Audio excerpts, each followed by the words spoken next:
4년마다 한인세계 선교대회, 한민족 선교올림픽이 열리는 시카고는 세계의 곡물을 거래하는 중서부의 큰 도시입니다. 중서부의 옥수수와 콩과 같은 곡물이 수집되어서 5대5를 거치고 여러 교통을 통하여 미국과 전 세계에 수출되는 거대한 곡물 시장이 있는 곳입니다. 미국을 강타한 수년 만의 가뭄으로 중서부의 옥수수 수확량이 예년보다 많이 낮아서 어떤 곳은 60% 정도만 수확할 수 있다고 예상하는군요. 이 버지니아 인근도 또 이 남쪽도 가뭄으로 인하여 원래 옥수수가 타들어가여 열매를 맺지 못하는 지역이 많이 있습니다.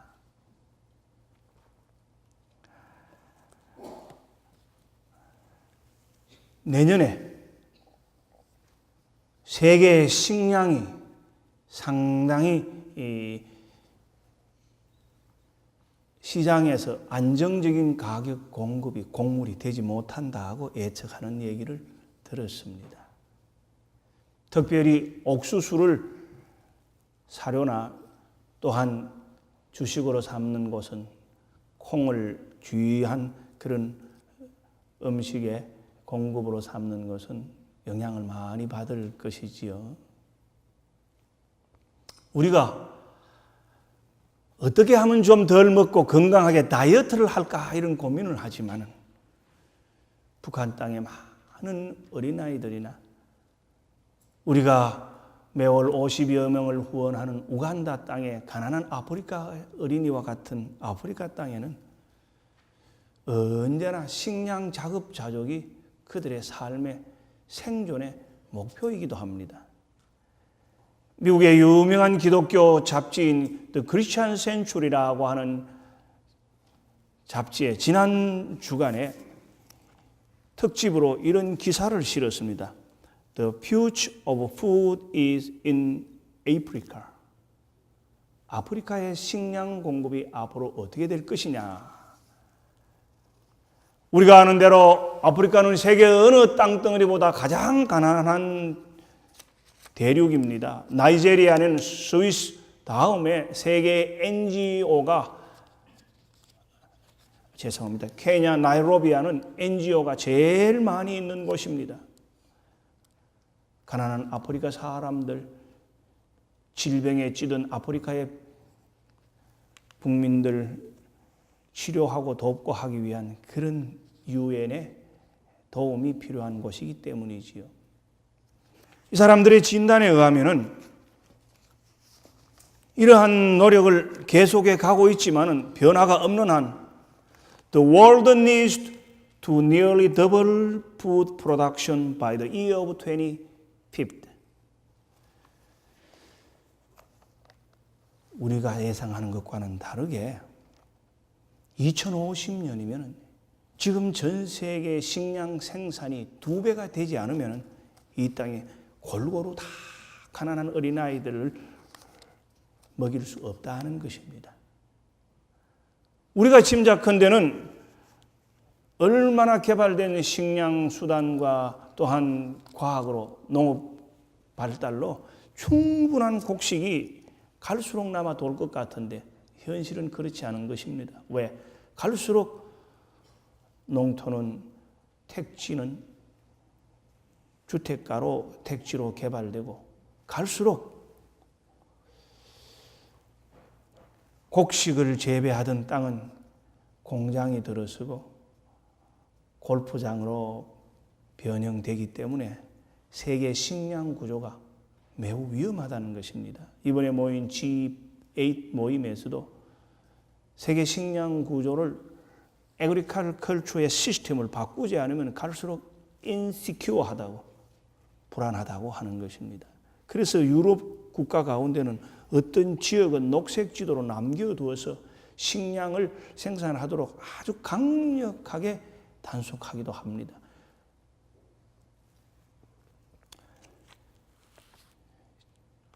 지난 6월 달에 있었던 우리가 속한 미국 장로교 제임스 노회 모임에서는 점심 먹고 오후에 노회원들이 함께 모여서 오늘 저희들이 하려고 하는 스탑 헝거 뉴라고 하는 프로그램을 했습니다.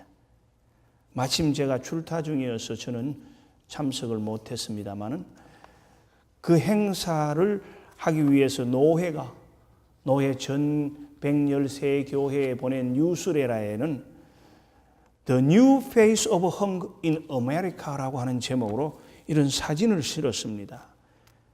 건강하고 활기찬 백인의 얼굴 모습이 아주 쭈그러들고 힘들어하는 모습으로 변해간다는 것을 강조하는데, 이건 세계 식량 공급의 문제가 아니고 미국이 현재 그런 문제에 당면하고 있다는 조사입니다. 이 통계에 의하면 2007년도 미국에는 1,300만 명의 사람이 충분한 영양을 공급받지 못하고 있다고 합니다. 그런데 2009년, 2010년에 와서는 그 숫자가 1,700만으로 숫자가 늘었습니다. 미국 국민의 13% 가까운 사람들이 충분한 영양 공급을 받지 못하고 그 가운데 어린아이들이 반 이상이 영양적으로 매우 결핍되어 있다는 것인데, 식량 공급에 차질이 벌어지고 있고 가난한 자들이 충분한 식량을 사지 못하는 경제 구조와 경제 형편이 미국이 몇십 년 만에 처음 오는 이런 위기에 처해 있다는 것입니다. 뜻밖이지요.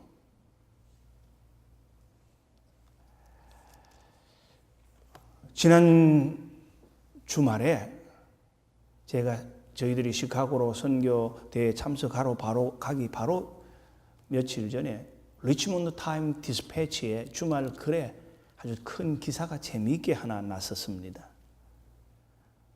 어느 미국 교회에 속한 그 신도들이 그 교회의 야들을 갈아서 콩을 심고 감자를 심고 도마도를 심고 오이를 심어서 많은 채소를 갖고 와서 가을이 되면은 또 늦여름이 되면은 그 수확한 것을 가지고 리치몬드에 있는 푸드뱅크에 도네이션하고 또 어느 가난한 지역의 커뮤니티 센터에 도네이션하는 일을 설명을 잘 했는데, 리치몬드 지역의 교회들이 점점 그 일을 하다가 이제는 10몇 교회가 함께 연합해서 그 일을 하게 되었는데, 어떤 교회는 처음 시작하던 조그마한 채마밭이 늘어서 지금 10에이크의 땅을 임대해서 그 일을 하고 있다고 합니다. 그 말은 무엇을 말하느냐? 그만큼 이 지역 내에서 미국 국민들이 식량 조달에, 과일 조달에 어려움을 겪고 있다는 것입니다. 저희 노회에서도 언제나 노회를 할 때마다 300~400명들이 점심을 먹고 점심값을 내는데, 먹을 때는 저희들이 이 별거 아닌 샌드위치를 돈을 좀 많이 받는다 그런 생각을 가끔 하지만은 지난 30년 동안에 그 점심을 제공하는 노회 모임을 준비하는 우리 교회처럼 지난 몇 년 전에 저희도 했듯이 교회에게는 원료비만 주고 나머지 돈은 다 모아서 30년 동안에 그렇게 해서 모은 돈이 300만 불 가까이 되었습니다. 때로는 2센트 밀이라고 해서 밥 먹을 때마다 구제금처럼 돈을 깡통에 모으기도 했습니다.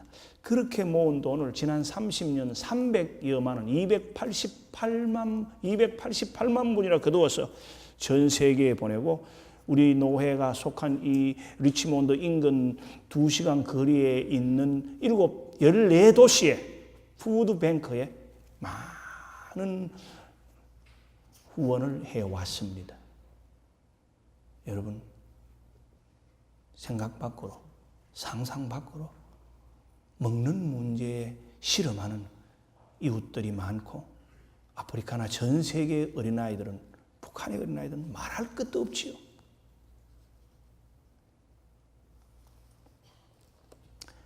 제가 처음 미국 와서 공부할 때에 뉴비옥이라고 하는 아이오와의 우리 미국 장로교 신학교가 있는 곳에 왔습니다. 저는 서울에 러시아에 너무 시달리면서 힘들어 경험이 있어서 미국 장로교 신학교 7 중에 가장 가장 조용한 도시를 찾아가는 것이 농촌도시, 신학교 도시인 그곳이었습니다. 5만여 명의 인구 가운데 루트란 신학교, 캐톨릭 신학교, 장로교 신학교가 셋이 있는 매우 종교적인 그런 복음적이고 때로는 그런 자유로운 신학 도시고 그건 평화로운 미드웨스트의 전형적인 도시입니다. 금요일 오면 신학생들이 다 흩어집니다. 뿔뿔이 흩어집니다. 그래서 저 옥수수밭 구석구석에 있는 시골 농가에 가서 주말을 보내고 주일 설교를 하고 봉사를 하고는 월요일 아침에 옵니다. 근데 그 사람들이 그냥 오지 않습니다. 시골은 한국이나 미국이나 농부들은 다 정이 많습니다. 학생들, 전도사님들, 신학교 학생들 그냥 보내지 않아요. 옛날 우리말로 바리바리 다 여름철이면 옥수수도 사오고 좀 재수 좋으면 큰 수박덩이도 가져오고 토마토는 무지개로 가져오고 또 오이도 가져오고 콩도 가져오고 이렇게 늘 보따리 들고 와서 신학생들이 여름에 가을에 그자 이리 철따라 농부들이 준 그런 푸성기를 먹곤 하는데 다 먹을 수 없을 정도고 또 나누어 주기도 하는데 언제나 우리 신학교 그 진교실에는 큰 박스가 하나 있습니다. 그곳에는 늘 학생들이 채소를, 과일을 갖다 넣도록 되어 있습니다. 교인들로, 시골 농부들로부터 얻어온 그런 것을 나누어 먹는 박스지요. 그러면 누구든지 필요하면 거기 가서 집에 가져가서 요리해 먹으면 됩니다.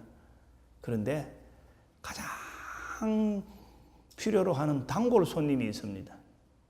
외국에서 온 유학생 가족.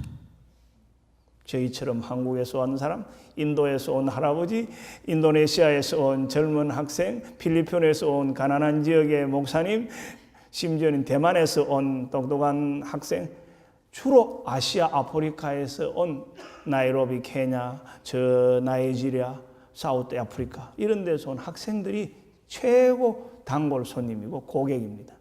마음껏 그저 필요하면 갖다가 먹고 요리해 먹고 하던데 그 기억이 오늘 30여 년이 지난 이때도 여름철이 되면 가끔 저희 집 사람과 그때 시절을 얘기를 합니다. 예수님께서 말씀하실 때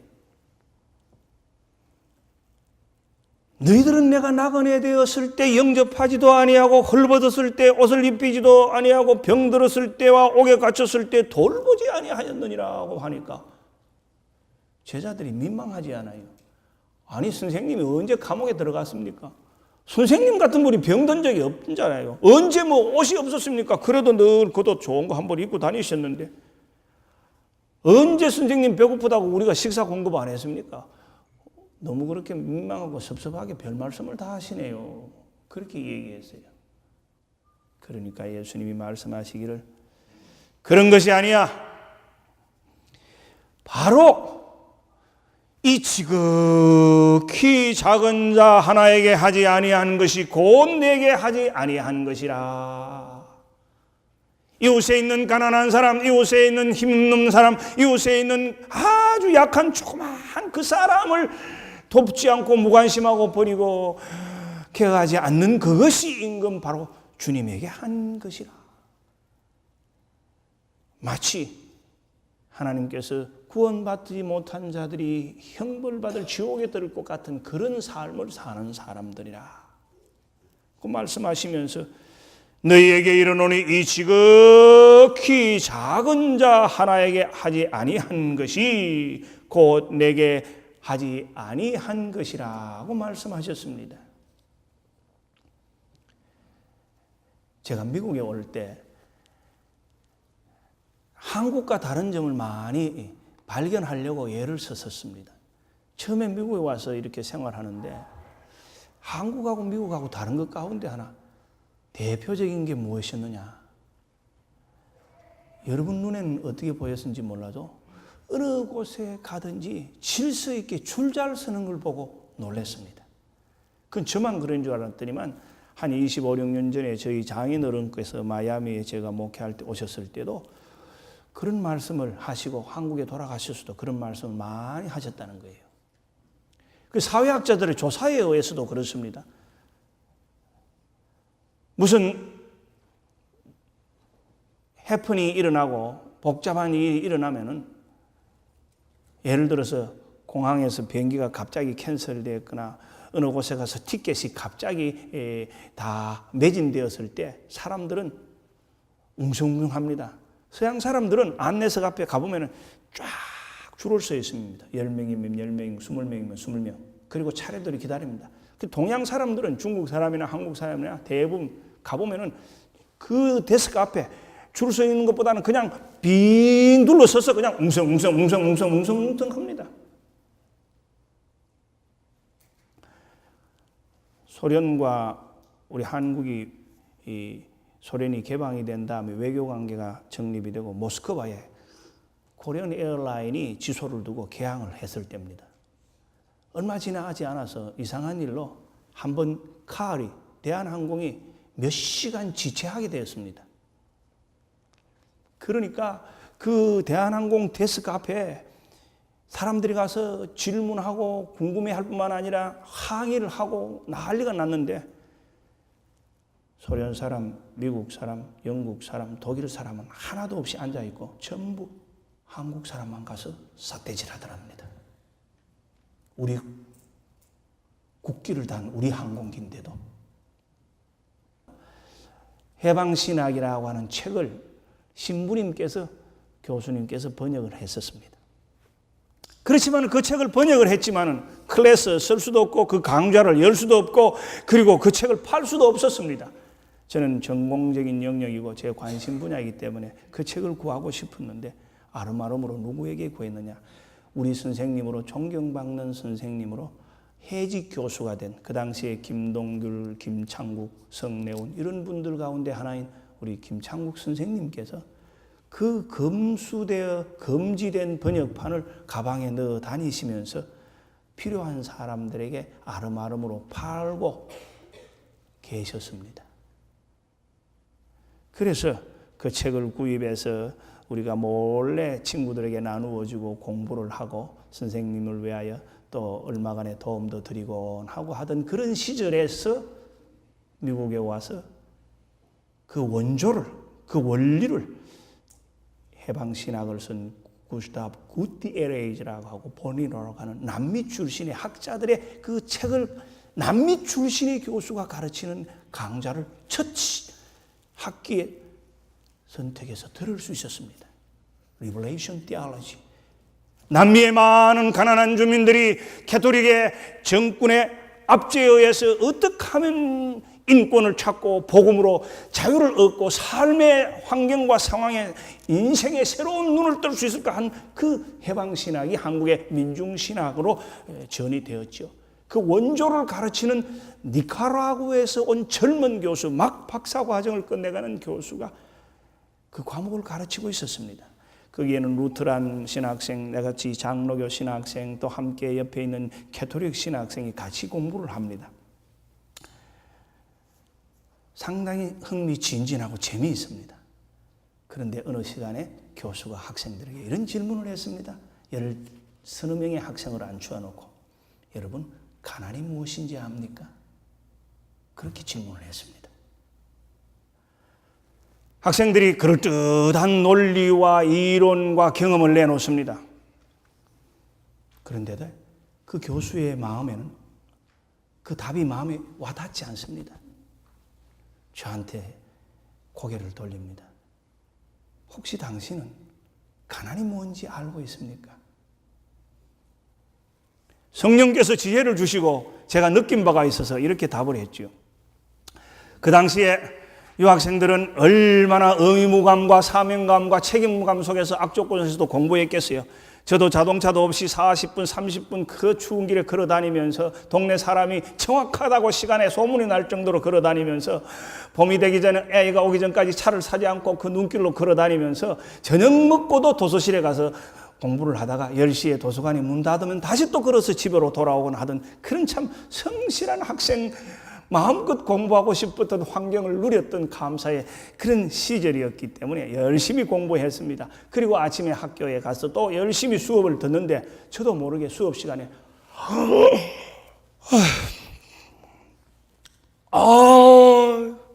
하품이 나온 거예요. 저도 모르게 눈을 끔뻑끔뻑하고 피곤했던가 봐요.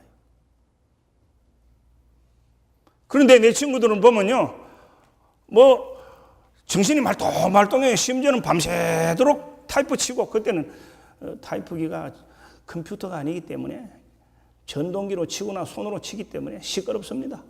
타이프를 치고요, 커피 한 잔 마시고 건강하게 아침에 들어와서 밤새 편안히 잤는 것처럼 하나도 지장이 없이 있거든요.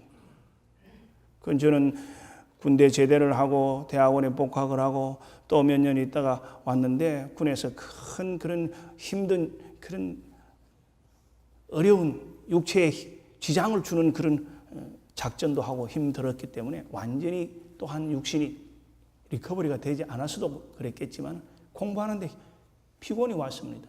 그래서 그때 아침 저녁으로 제가 저희 집 사람하고 늘 같이 먹은 게 뭔지 압니까? 그라운드 비프를 10달을 먹었습니다. 아침 저녁으로. 지금 생각하면 그런데 손이 안 가죠. 그게 뭔지 알았어도 그거 안 가죠. 그때야 그 싼 거는 그거밖에 없으니까 아침에 먹고 저녁에 먹고, 그렇게 한 서너 달을 먹고 나서 한 학기를 지나가니까 저도 모르게 하품도 안 하고 피곤기가 없는 거예요. 그래서 학기 말이 되어 가서 마지막 토론 세미나가 되어 갈 때쯤 그 질문이 왔습니다. 나 한국에서 그렇게 가난한 사람이 아니야. 한국에서는 그래도 괜찮은 집안이었지. 그렇지만 우리는 고기는 생일날이나 먹고 설날에 먹고 추석에 먹고 손님 오시면 먹고, 그리고 고기는 덤섬덤섬 띄우고 국을 빨갛게 끓이고, 나는 그래도 큰 손자라서 고기를 많이 먹었지. 우리는 고기를 많이 못 먹고 자라서 피곤하기 때문에 내가 미국에 와서 건강을 견디지 못해서 아침 저녁으로 그라운드 비프 먹고 와서 겨우 견뎌내고 지금은 좀 살고 있다. 가난한 나라에서 왔기 때문이지. 교수가 박수를 치는 거예요. 너는 A다, A다. 그게 가난이다. A를 받았죠. 배고픔은 장사가 없지 않아요.